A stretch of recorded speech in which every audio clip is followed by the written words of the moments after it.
I never imagined that a stolen diamond necklace would be the thing to finally set me free. But there I was, sitting in Le Bernardin with my husband Alex, celebrating our 5th wedding anniversary, when everything I had endured for years came crashing down in the most spectacular way possible. The restaurant glowed with soft amber lighting, and the gentle murmur of sophisticated conversations filled the air. Alex looked devastatingly handsome in his tailored navy suit, his dark eyes fixed on me with that intensity that still made my heart skip. He reached across the white tablecloth and took my hand, his thumb tracing circles on my palm. 5 years, he said softly, a smile playing at his lips. 5 years of putting up with me. I laughed, feeling the weight of the evening's elegance settle around us like a warm embrace. Someone has to keep you humble. He withdrew a small velvet box from his jacket pocket, and my breath caught. Even after all these years, Alex still had the power to surprise me. When I opened it, a stunning diamond necklace sparkled under the restaurant lights, each stone catching and reflecting the glow in a dazzling display. "Alex, it's beautiful," I whispered, my fingers trembling as I touched the delicate platinum chain. "Not as beautiful as you," he replied, standing to clasp it around my neck. His fingers brushed against my skin, sending shivers down my spine. "Happy anniversary, Claire." I was still admiring the way the diamonds felt cool against my collarbone when I heard the voice that had haunted my childhood, my adolescence, and even my adult life. Well, well, what a coincidence. My mother's artificially bright tone cut through the romantic atmosphere like a knife. I turned, and there they were, my entire family, being seated at the table directly next to ours. My mother, Patricia, impeccably dressed in designer clothes that I knew she couldn't afford. My father, Robert, looking uncomfortable in a suit that was slightly too tight. And, of course, my sister Melanie, with her husband Gary trailing behind her like a loyal puppy. Melanie's eyes immediately locked onto the necklace at my throat, and I watched her expression shift from curiosity to naked envy in seconds. She was wearing what she probably thought was an impressive outfit, a red cocktail dress that hugged her curves, but I could see the desperation in how she presented herself, always trying to prove something. "What are you doing here?" The words came out sharper than I intended, but Alex's hand on my shoulder steadied me. "It's a free country, darling," my mother said, her smile not reaching her eyes. "We wanted to celebrate too. You're not the only one who enjoys nice things." Alex's jaw tightened beside me, and I could feel the shift in his energy. He had always been protective of me, especially where my family was concerned. In the 5 years we'd been married, he'd witnessed enough of their behavior to understand why I had tried to create distance. Melanie leaned over from her table, her voice dripping with false sweetness. "That's a lovely necklace, Claire. Another gift from your generous husband." She emphasized the word generous in a way that made it sound like an insult. Must be nice to have someone always buying you expensive things. I felt my face flush, years of conditioning making me want to shrink, to apologize, to somehow make myself smaller. But Alex's presence beside me, solid and unwavering, reminded me that I didn't have to do that anymore. Before I could respond, Alex leaned forward, his voice calm but with an edge that could cut glass. "Claire, did you receive the jewelry I sent to your parents' house yesterday?" The question hung in the air like a bomb waiting to detonate. I stared at him, confused. "What? No, I haven't been to their house in weeks. What jewelry?" Alex's eyes never left my family's table, particularly focused on Melanie. "A diamond necklace, worth more than Gary's Mercedes, actually. I had it delivered yesterday afternoon." The courier confirmed someone signed for it. The color drained from Melanie's face so quickly I thought she might faint. Gary suddenly became very interested in his menu, and my parents exchanged a look that I had seen countless times before, the look that said they knew something they weren't telling. "I don't know what you're talking about," Melanie said, but her voice cracked slightly. "Why would you send something to Mom and Dad's house instead of your own penthouse?" "Because," Alex said, his voice dangerously quiet, "Claire mentioned she would be visiting to drop off some of her mother's prescription medications. I wanted to surprise her." He paused, letting the implication sink in. "So, who signed for a package addressed to Claire Montgomery?" My mother shifted uncomfortably, and I saw her glance at Melanie with something that looked like warning. This was so typical, so painfully familiar. All my life, Melanie had been the golden child, the one who could do no wrong, while I was the responsible one, the one who was supposed to understand, to forgive, to always put family first. "This is ridiculous," my father blustered, trying to redirect the conversation. "You're making a scene over a simple misunderstanding." But Alex wasn't having it. He stood up, his 6'2" frame suddenly imposing in the elegant restaurant. The movement drew attention from nearby tables, and I saw the maitre d' begin to approach, concern evident on his face. A simple misunderstanding? Alex's voice remained controlled, but I could hear the fury underneath. "A $30,000 diamond necklace goes missing, and you call it a misunderstanding?" $30,000, the number hit me like a physical blow. I looked at the necklace I was wearing, the one Alex had just given me, and realized with a sickening certainty that there had been another one, an even more elaborate gift, that I would never have seen if Alex hadn't confronted them tonight. Melanie's face twisted with something ugly, all pretense of sisterly affection evaporating. Oh, please, like Claire needs another expensive piece of jewelry. Look at her, dripping in diamonds, living in that ridiculous penthouse, acting like she's better than all of us. That's enough, I heard myself say, and I was surprised by the strength in my own voice. I stood up, facing my sister across the small space between our tables. Where is it, Melanie? I don't have your stupid necklace, she hissed, but her eyes darted to Gary, who was now visibly sweating. Something inside me snapped. It wasn't just about the necklace. It was about every birthday where Melanie got the bigger present, every family dinner where my accomplishments were downplayed while hers were celebrated, every time I was asked to loan money that was never repaid, every holiday where I was expected to host and pay for everything while they complained it wasn't good enough, every single time I had swallowed my hurt and told myself that family was worth it. You've taken enough from me, I said, my voice shaking with suppressed emotion. My entire life you've taken from me, my clothes when we were kids, even though Mom always bought you your own, the scholarship money I earned that somehow ended up paying for your spring break trips, the $5,000 you borrowed for your wedding that you never paid back, and now this.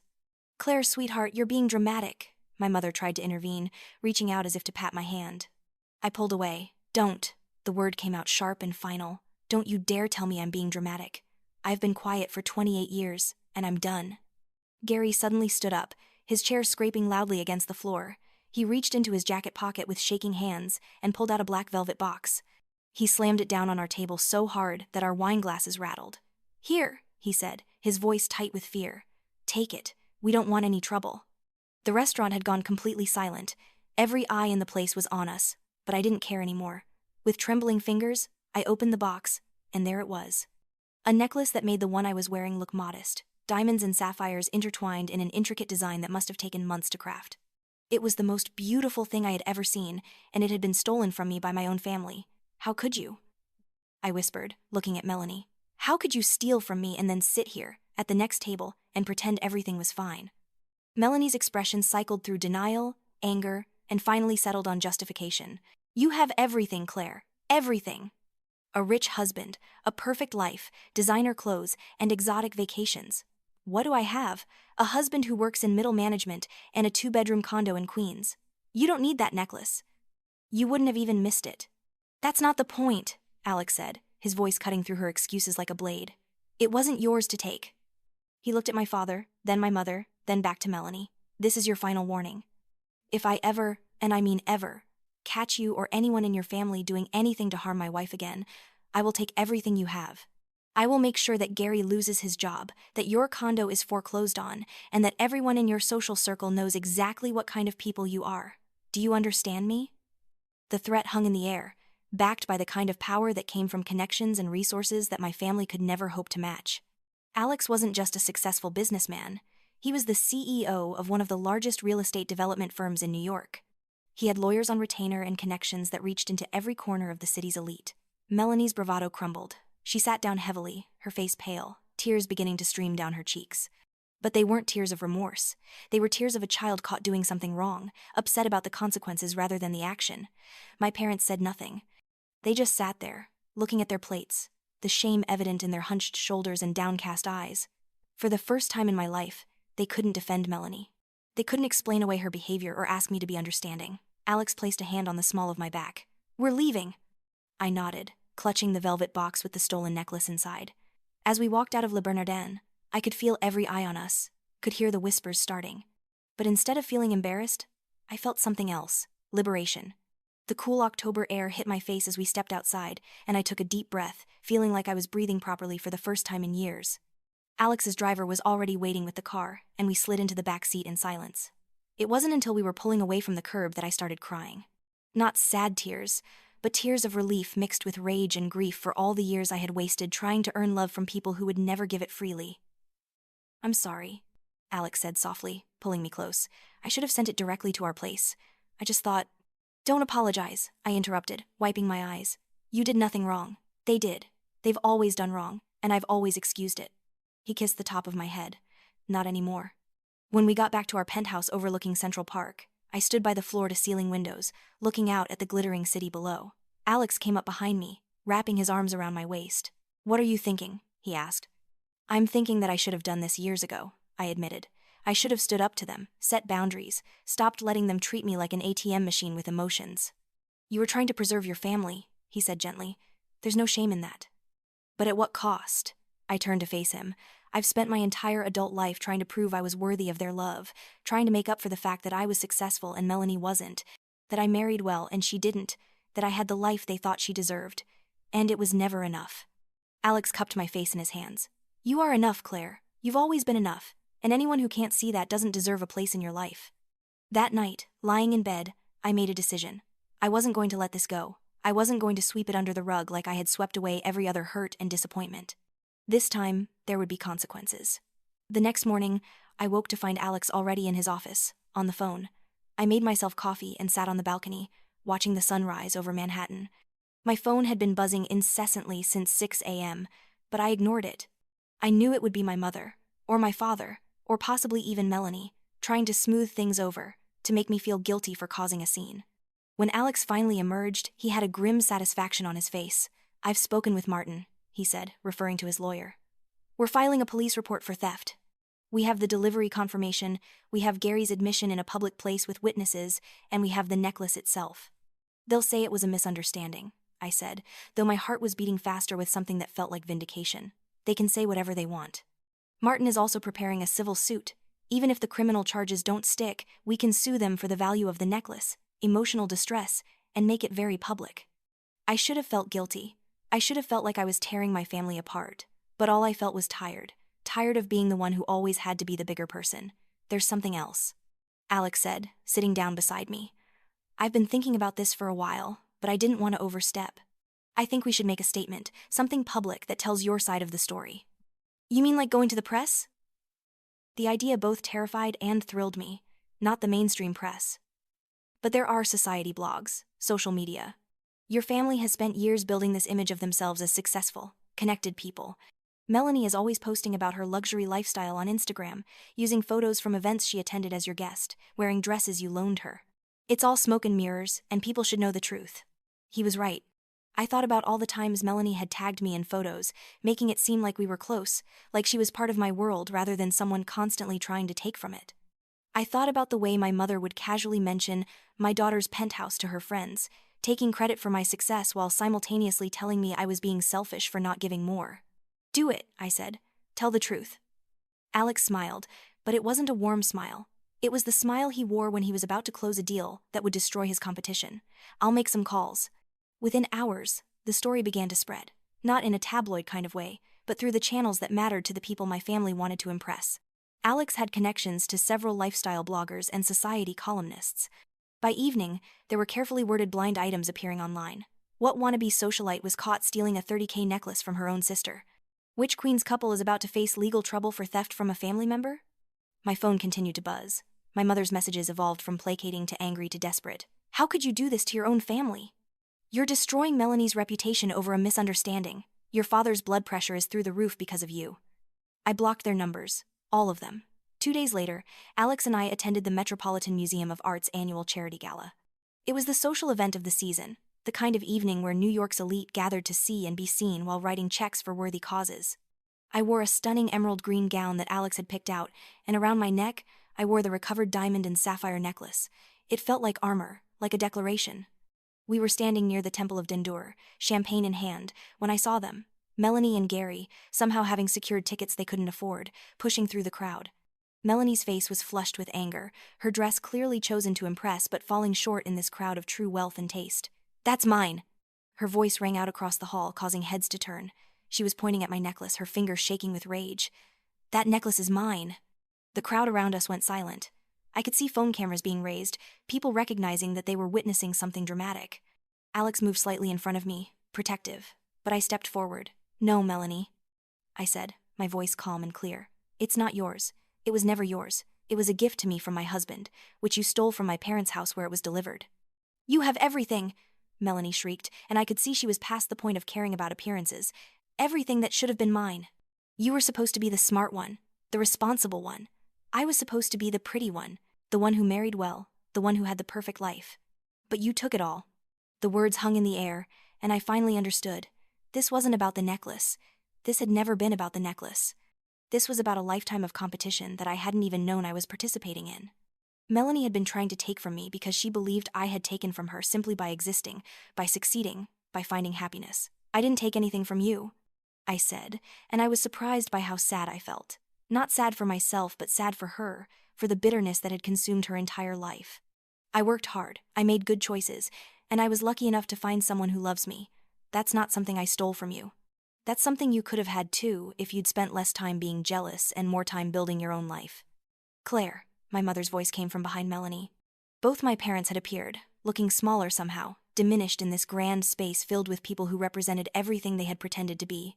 Please, let's discuss this privately. No. The word felt powerful coming out of my mouth. No more private discussions where you convince me to let things go for the sake of family. No more making excuses for Melanie's behavior. No more pretending that the way you've treated me my entire life is normal or acceptable. I looked at the crowd around us, at the faces I recognized from charity boards and business dinners, at the phones recording everything. My sister stole a $30,000 necklace from me. When confronted, instead of apologizing, she justified it by saying, I didn't need it. My parents, who knew about the theft, said nothing. They've spent my entire life asking me to be understanding, to share, to put family first. And I did. I gave money that was never repaid. I hosted holidays that they complained weren't good enough. I loaned designer clothes that came back damaged. I provided opportunities that they took credit for. And it was never enough. Melanie's face had gone from red to white. I could see her looking around at the crowd, understanding finally dawning that this wasn't something she could charm or manipulate her way out of. Gary had his hand on her arm, trying to pull her away, but she shook him off. You're vindictive, she spat at me. You're destroying me on purpose. No, I said quietly. You destroyed yourself. I'm just finally refusing to clean up the mess. Security was moving through the crowd now, drawn by the commotion. Alex spoke quietly to one of the guards, showing him something on his phone, probably the police report we had filed. The guard nodded and approached Melanie and Gary. I think it's time for you to leave, the guard said politely but firmly.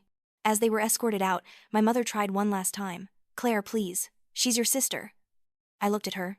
This woman who had given birth to me but had never really seen me, never valued me except for what I could provide. She was my sister, I said. But that required her to act like one.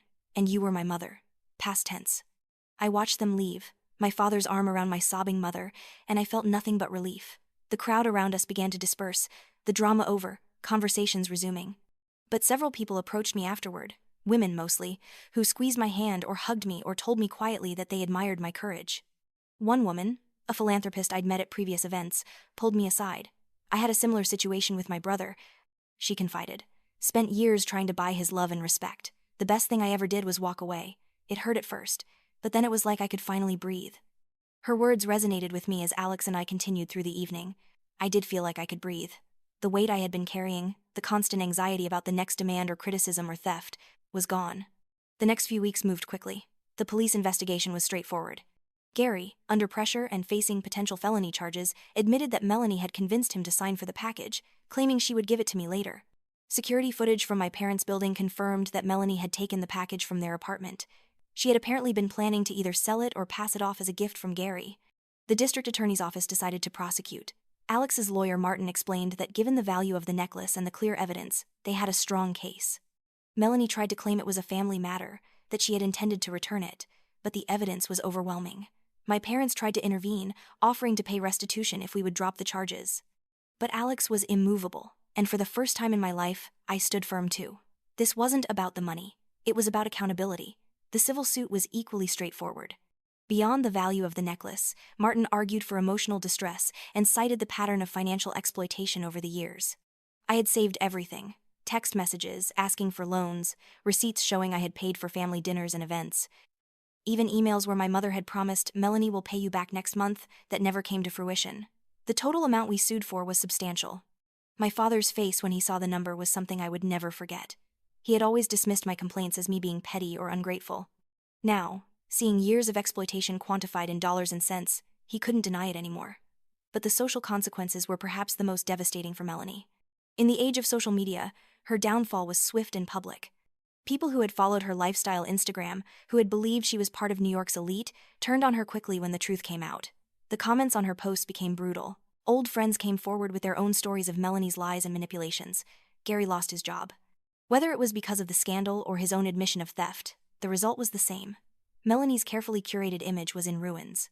The condo in Queens that she had always been slightly ashamed of now seemed like a luxury they couldn't afford, especially with legal fees mounting. I watched it all unfold with a strange detachment. I didn't feel the satisfaction I had expected. I didn't feel the vindication. I just felt tired and sad and, ultimately, free. 6 months after that anniversary dinner at Le Bernardin, I stood in a courtroom and watched as Melanie was sentenced to probation and community service. The judge also ordered her to pay full restitution, plus interest and penalties. As she was led out of the courtroom, she looked at me with such hatred that I almost felt sorry for her. Almost. My parents sat in the back of the courtroom, aged beyond their years by the stress and shame. My father's health had indeed suffered, but I couldn't bring myself to feel guilty. I had spent my entire life protecting their feelings, enabling their favoritism, absorbing their disappointment. It was time for them to face the consequences of their choices. After the sentencing, Alex and I walked out into the spring sunshine. The city was coming alive after the long winter, trees in Central Park blooming with fresh green leaves, flowers appearing in planters outside expensive boutiques. "How do you feel?" Alex asked, hailing a cab. "I feel like myself," I said, and it was true. For the first time since I was a child, before I understood that love in my family was conditional and favor was earned through sacrifice, I felt like the person I was meant to be. We went home to the penthouse, and I stood at the window, looking out at the city that had witnessed my transformation. My phone buzzed, a text from an unknown number. For a moment I worried it was my mother, having gotten a new phone, but when I opened it, it was from a woman I had met at the gala. "I hope this isn't too forward," the message read, "but I run a nonprofit that helps women leave toxic family situations. Your story inspired me. Would you consider joining our board or speaking at an event?" I stared at the message, an idea forming. I had spent so long being the victim of my family's toxicity. Maybe it was time to use that experience to help others. I showed the message to Alex, who smiled. "What do you think?" "I think," I said slowly, "that maybe all of this happened for a reason. Maybe I can turn this pain into something meaningful." Over the next year, I threw myself into the work. I joined the board of the nonprofit, which helped women establish boundaries with toxic family members and recover from financial abuse. I began speaking at events, telling my story, encouraging others to value themselves enough to walk away from relationships that diminish them. The media coverage helped. Articles appeared in women's magazines about the heiress who sued her own family and what it meant for women's financial independence and emotional well-being. I was invited to speak on panels about family dynamics and personal empowerment. My relationship with my parents remained severed. They sent cards on my birthday and Christmas, which I threw away unopened. They tried to reach out through mutual acquaintances, always with the same message: family should forgive, we should move past this. Melanie had suffered enough, but I had learned a hard lesson. Forgiveness without change was just enabling, and they had shown no interest in change, only in returning to the status quo where I was the giver and they were the takers. Melanie completed her probation and community service. I heard through the grapevine that she and Gary had divorced, that she was working as a retail manager somewhere in New Jersey, that she had deleted all her social media accounts. Part of me felt bad for her. But a larger part remembered that she had made choices, that she had stolen from me not once but countless times over the years, and that sometimes people needed to hit rock bottom to change. Whether she would change was no longer my concern.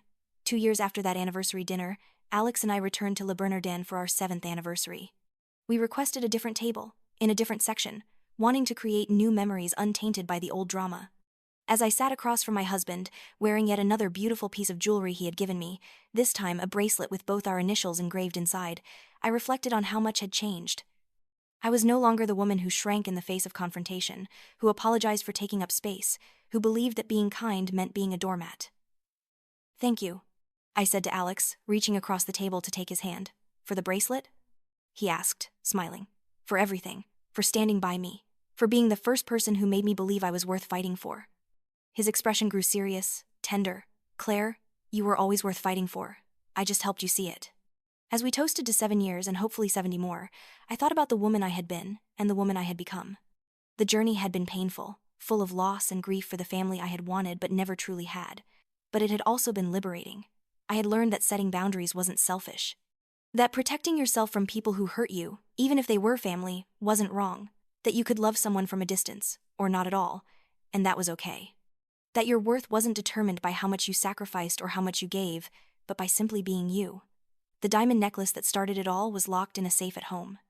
I rarely wore it, not because it was too painful a reminder, but because I didn't need it anymore. I had something more valuable than diamonds: self-respect, clear boundaries, and the knowledge that I would never again allow anyone to treat me as less than I deserved. As Alex and I left the restaurant that night, walking hand in hand through the streets of Manhattan, I felt truly free. The girl who had spent her childhood competing for scraps of parental approval, the young woman who had exhausted herself trying to buy love with generosity, was gone. In her place was someone stronger, someone who had learned that the most important relationship you can have is the one with yourself, and that was worth more than all the diamonds in the world.